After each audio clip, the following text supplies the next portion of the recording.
শোয়েব বৌভাত চাইছিল না। পরিবারকে বাইরে পাঠিয়ে দিয়ে সে সময় দীর্ঘ করছিল, কিন্তু পরদিন সকালে সে আশঙ্কাটা সত্যি হলো। ফাতেমা ফাঁকা বাড়িতে হাঁটাহাঁটি করছিলেন। অফিস রুমে ঠক ঠক করে করাঘাত করে উঠলেন। ফারশাদ, ব্যস্ত আছো? সে কম্পিউটার থেকে দৃষ্টি তুলে তাকালো। হ্যাঁ সূচক মাথা নাড়ালো সে। ফাতেমা ভেতরে ঢুকে চারপাশ দেখতে দেখতে বললেন, আরেক শুক্রবার চলে এসেছে, তুমি কি বৌভাত করবে না? সে কম্পিউটারের দিকে নজর স্থির করে রাখলো। মাউস নাড়িয়ে ডকুমেন্টগুলো চেক করছিল সে। ফাতেমা নীরবতার অর্থ বুঝলেন। একটা চেয়ার টেনে বসতেই কথাটা উঠালেন, বিয়ের সময় কিছু প্রতিশ্রুতি দেওয়া হয়েছে, ওগুলো ভুলে যেও না। মাউসের হাতটা আচমকা থমকে গেল। সে কয়েক মুহূর্ত মনিটরে অপলক রইল। ডান দিকের চোয়াল অদ্ভুতভাবে কেঁপে উঠতেই ভারী গলায় বলল, বৌভাতের প্রয়োজন দেখছি না। ওসব সামাজিক নিয়ম আমার মতো অসামাজিকের জন্য নয়। ফাতেমা নির্বাক চোখে তাকালেন। ছোট থেকে এত বড় হলো, কিন্তু কখনো কথার বরখেলাপ করতে দেখিনি।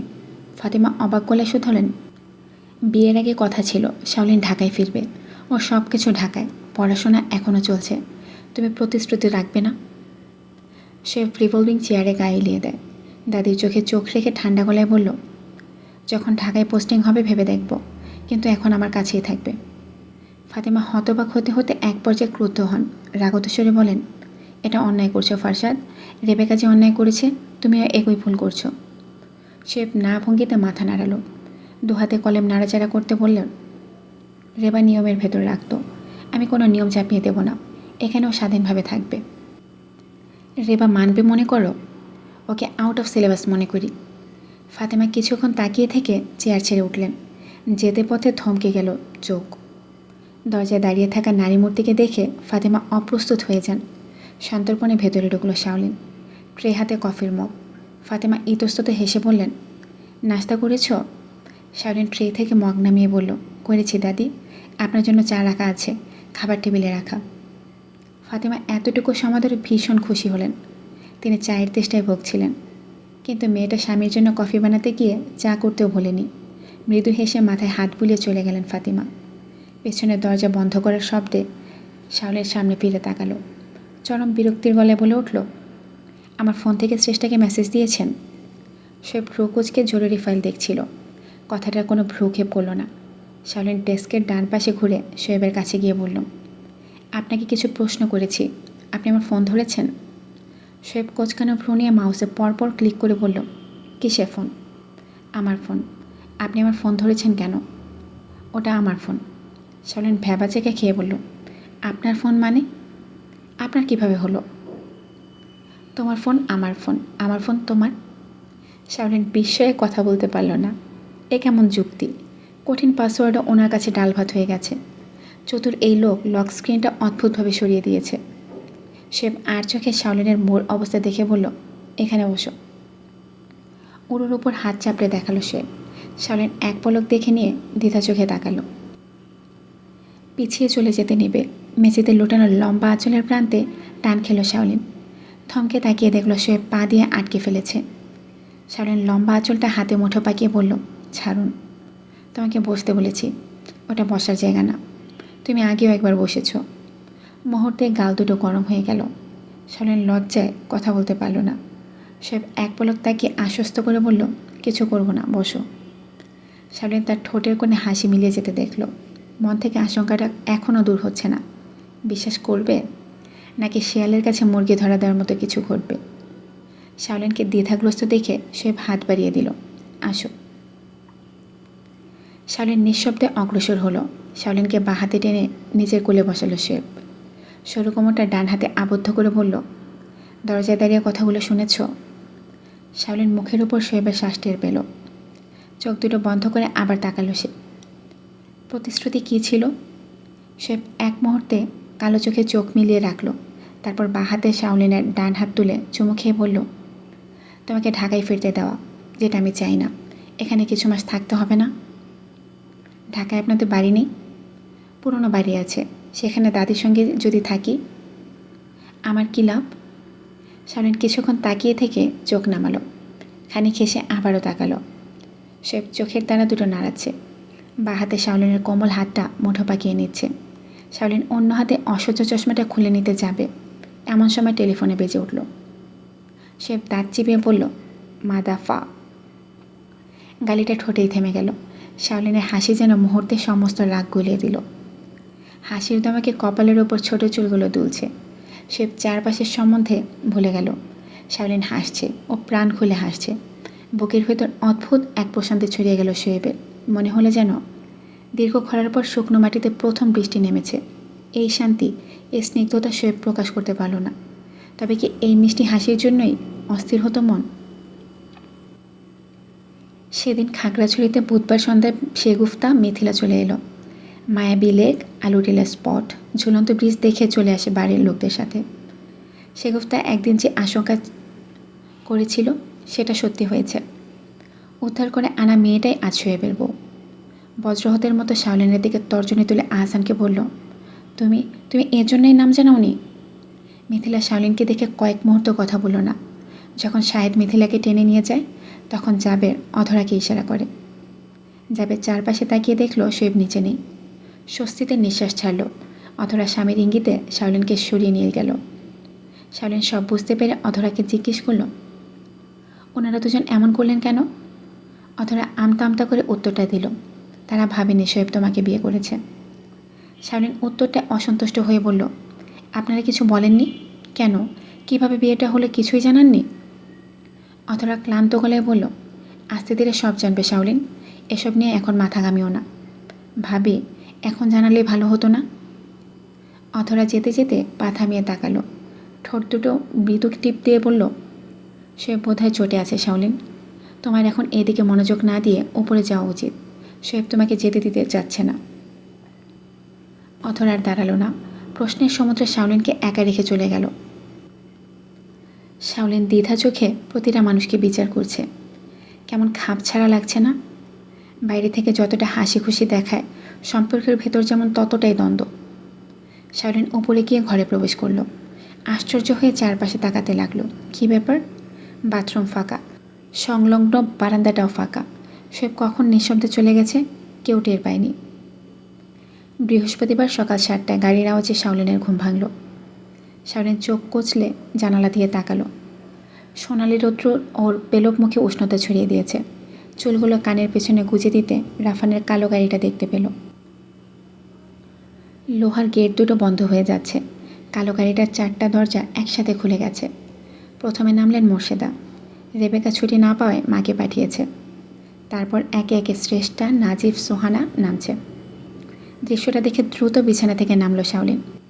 আঁচল ঠিক করতেই খুট করে একটা শব্দ হলে চমকে তাকালো। বাথরুমের দরজা খুলে সদ্য স্নান করে শোয়েব বের হচ্ছে। মসৃণ কপালে ভেজা চুল লেপটে আছে, সাদা তোয়ালে কোমরে বেচানো। ভেজা গায়ে শাওলিনের মুখোমুখি দাঁড়ালো। কয়েক সেকেন্ড তাকিয়ে রইল সে। তারপর এমনভাবে পাশ কাটালো যেন ঘরে অন্য কারো অস্তিত্বই নেই। শাওলিন অবাক হয়ে ঘাড় ঘুরিয়ে তাকালো। কণ্ঠে অবিশ্বাস নিয়ে শুধালো, কাল রাতে কোথায় ছিলেন? শোয়েব উত্তর করল না। ড্রেসিং টেবিলের সামনে ওয়াইল্ড পারফিউমের বোতল তুলে নগ্ন দেহে স্প্রে করতে লাগলো। শাওলিন এ পর্যায়ে ভ্রু কোঁচকাল। এক কদম সামনে গিয়ে বলল, আপনি কাল রাতে কোথায় ছিলেন অফিসার ফারশাদ? দয়া করে জানাবেন, রাতে আপনি বাড়ি ফেরেননি। সে বাঁ কানে ব্লুটুথ লাগানো। শাওলিনকে সম্পূর্ণ উপেক্ষা করে কলটা রিসিভ করতে বলল, রাফান, এখনই? জরুরি হলে যাও, কিন্তু নাস্তা করে গেলে ভালো হয়। আচ্ছা ঠিক আছে, যাও। পারফিউমের বোতল রেখে আলমারি খুলল সে। পোশাক বের করলো। আরেকটা তোয়ালে দিয়ে ভেজা চুল মুছল। শাওলিনের মনে হলো এমন বরফ শীতল অবজ্ঞা আজ পর্যন্ত পায়নি। একটা মানুষ ওকে সম্পূর্ণ অদৃশ্য বানিয়ে দিয়েছে। শাওলিন পেছন থেকে কাঁধ খামচে ধরল। নিচের দিকে শোয়েবকে ঘোরাতে চাইল, কিন্তু দৈহিক শক্তিতে পেরে উঠল না। শোয়েব ডান কাতে স্পর্শ পেয়ে এক মুহূর্তে থমকে গিয়েছিল, কিন্তু পর মুহূর্তেই হাতটা সরিয়ে দিল সে। অস্বাভাবিক স্থির গলায় বলল, যে আমার চিৎকারের ভাষা বোঝেনি সে আমার নীরবতার ভাষাও বুঝবে না। পোশাকের হ্যাঙ্গার হাতে নিয়ে ক্লোজেট ঘরে ঢুকলো সে। দরজা দুটো আটকে দিল শাওলিনকে দেখতে দেখতে। শাওলিন স্থির হয়ে দাঁড়িয়েছিল। কাল রাতে সে কখন ফিরেছে টের পায়নি শাওলিন। বৌভাত পেছনের কথা কিভাবে বলবে? বড়দের কাছে এসব বলা যায়? ঢাকায় না ফেললে ক্যামেরার ঘটনাটা অজানাই থেকে যাবে, আর মনের সঙ্গে কী হয়েছিল সেটাও জানা হবে না। শাওলিন করুণ চোখে তাকিয়ে রইল। দীর্ঘশ্বাস ফেলে হাঁটা দিল বাইরে। পায়ের শব্দ যখন বাইরে মিলিয়ে গেল, ঠিক তখনই ক্লোজেট ঘরের দরজা খুলল সে। নিচের নামতে তীব্র ঝাঁকুনি খেল শাওলিন। কয়েক পা পিছিয়ে ভারসাম্য ধরতে পারল। ঝড়ের গতিতে ছুটে এসেছে শ্রেষ্ঠা, এক প্রকার দম বন্ধ করে জাপড়ে ধরেছে ওর চেয়ে 2 ইঞ্চি খাটো শাওলিনকে। অস্থির চঞ্চল ছড়ে শ্রেষ্ঠার গলা ভেসে এলো, তোকে জন্মের মিস্টা করেছি। শাওলিন হাঁসফাঁস গলায় বলল, তুমি আমাকে পিষে ফেলছো শ্রেষ্ঠা। শ্রেষ্ঠা ফিক করে হেসে হাত দুটো ঢিল করলো। শাওলিনকে জড়িয়ে রেখে নত মুখটার দিকে বলল, কেমন আছিস? সব কিছু মানিয়ে নিতে পারছিস তো? শাওলিন পেছন থেকে আরেক জোড়া হাতের বন্ধন টের পেল। সোহানা দুজনকে জাপড়ে ধরেছে। শাওলিনের ঘাড়ে মাথা রেখে বলল, এখানে নেটওয়ার্ক খারাপ, তোকে যে কত হাজারবার কল করলাম, একটাও গেল না। শাওলিন চিরে চ্যাপটা হয়ে মৃদু হেসে বলল, তোমরা দুজন যদি রহম করো, আমি একটু শ্বাস নিতে চাই। শ্রেষ্ঠা আর সোহানা হাসতে হাসতে হাত জোড়া শিথিল করল। শাওলিন বুক ভর্তি দম টেনে ফুসফুস ভরে নিল। ফাতেমা নাজ অতিথিদের হাসি মুখে বরণ করে নিলেন। মোর্শেদাকে নিজের ঘরে নিয়ে গেলেন। এখনও সবাই জেগে ওঠেনি। নাজিব ফোন হাতে হল ঘরে একা বসে আছে। এমন সময় শাওলিন নাজিবকে দেখে শুধালো, কেমন আছো ভাইয়া? নাজিব পিলে চমকে তাকালো, অপ্রস্তুতভাবে হেসে বলল, তুই কেমন আছিস? স্যার কোথায়? শাওলিন শরবতের ট্রে টেবিলে রেখে বলল, প্রথমে আমি জিজ্ঞেস করেছি। নাজিব হালকা হেসে দ্বিধা ছেড়ে বলল, ভালো আছি জানা। বাবা হঠাৎ অসুস্থ না হলে তোর বিয়েটা অ্যাটেন্ড করতে পারতাম। তুমি যেবার আলীকদম গেলে তার আগের দিন আঙ্কেল প্রচণ্ড অসুস্থ হলেন, ডেঙ্গু পজিটিভ ধরা পড়ল, তুমি ট্যুরটা ক্যান্সেল করলে না। নাজিব থতমত খেয়ে তাকালো। শরবতের গ্লাসটা ধরেও আঙ্গুল ছড়ে যাচ্ছিল। এমন সময় স্টেজটা পেছন থেকে ডেকে বলল, জানা বাইরে কলপার ছিল না? শাওলিন পিছু তাকিয়ে বলল, ছিল না, এখনও আছে। বাইরে যাও, হাতের ডান দিকে। তুই আয়। অজ্ঞতা শাওলিন ওদের নিয়ে বের হলো। বাড়ির ডান দিকে বেশ কিছুটা হাঁটলে কলপার, তারপর রোকেয়াদের থাকার ঘর, তারপর ঘন বিস্তৃত জঙ্গল। শাওলিন ওদের কলপারে নিয়ে গেলে সোহানা টিনের দরজা বন্ধ করে দিয়ে বলল, জায়গাটা এই সকালেও কেমন ছমছম করছে, কেউ আসবে না তো? শাওলিন চাপকল চেপে বলল, না, নিশ্চিন্তে থাকো। সোহানা বুকে ডান হাত রেখে স্বস্তি পেল। সিমেন্টে বাঁধানো পাকা কলপার, শুকনো জায়গা দেখে বসলো। পা থেকে স্নিকারের ফিতা খুলতে খুলতে বলল, এই স্যার কোথায়? নিচে নামলেন না যে? শ্রেষ্ঠা বালতির পানিতে মগ ডুবিয়ে শাসালো। কটা বাজে যে নিচে নামবে? মাত্র 7টা। শাওলিন ওদের ভুল ভেঙে দিয়ে বলল, 5টায় উঠে গেছেন। শ্রেষ্ঠা মুখে পানি ছেটাতে গিয়ে থেমে গেল। শাওলিনের দিকে বড় বড় চোখ করে বলল, কসম? উনি ভুলবশত কোনো সংগঠন করেন নাকি? জাসি আর মিলিটারিরা এই পর্যায়ে স্ট্রিক্ট হয়। সোহানা পায়ের মোজা খুলে বলল, তোর মাথায় কি রাজনীতি ছাড়া কিছু থাকে না? গতবার যখন থাকলি তখন টের পাসনি? সেলিম গতবার যা ভয় পেয়েছিল। শাওলিন কৌতূহল চোখে তাকালো। শ্রেষ্ঠা প্রশ্নটা করল, কী বলিস? ঘটনা তো জানা নেই। সেলিম এখানে আসার পর গুটিয়ে গুটিয়ে থাকতো, ভয়ের কারণ কি এটাই? সোহানা এক পলক শাওলিনের দিকে তাকালো, এরপর শ্রেষ্ঠার দিকে ঠোঁট ভিজিয়ে বলল, সেলিম মাঝরাতে দোতলায় উঠেছিল জানাকে দেখতে। সে সিঁড়িতে পা দিবে, অন্ধকারে স্যারকে দাঁড়িয়ে থাকতে দেখে ভয় পেয়ে যায়। স্যার শুধু বলেছিলেন, এখানে কি করো, তারপর আর উপরে ওঠেনি। শাওলিন এই ঘটনা শুনে খুব অবাক হলো। পিঠের আঘাতে জ্ঞান হারানোর পর তেমন কিছু মনে নেই, কিন্তু এক রাতে খুব ভয়ানক স্বপ্ন দেখেছিল। শুধু এটুকু মনে আছে, সে পাশে ছিল, মাথায় হাত রেখে শান্ত করে দিচ্ছিল। সোহানা 2 পা উন্মুক্ত করে বলল, আসার সময় প্রত্যেকটা চেকপোস্ট থেকে সালাম দিল। রাফানের গাড়ি দেখে কি স্যারের রিলেটিভ বুঝল? রাফানের নাম শুনে মুখ বিকৃত হয়ে গেল শ্রেষ্ঠার। শাওলিনের দিকে জেদি গলায় বলল, এই অসহ্যটাকে কিভাবে তোর জামাই সহ্য করে? এমন কুত্তার মতো গাড়ি চালায় ভাই। আমি সত্যিই খুব ভয় পেয়ে গিয়েছিলাম। সোহানা 2 পায়ের জুতা দূরে রেখে বলল, ভালোর ভেতর খুঁত না ধরলে তোর চলে না। আরে গাধি, উনি স্পিডে না টানলে তাড়াতাড়ি পৌঁছতো। শ্রেষ্ঠা হুঙ্কার দিয়ে বলল, সোহার বাচ্চা, এখন রাফানের পক্ষ নিয়ে কথা বলতে চাস? শাওলিন সোহানার দিকে এক মগ পানি এগিয়ে শ্রেষ্ঠার দিকে বলল, এই থামো, হাত মুখ ধুয়ে বেরিয়ে এসো, আমি নাস্তা দিতে বলছি। কথাটা বলতেই শাওলিন চাপকলের হাতল ছেড়ে দিল। পানির শব্দ ছাড়া চারপাশ নিস্তব্ধ। 2 বান্ধবী ওর দিকে তাকিয়ে চুপ হয়ে গেল।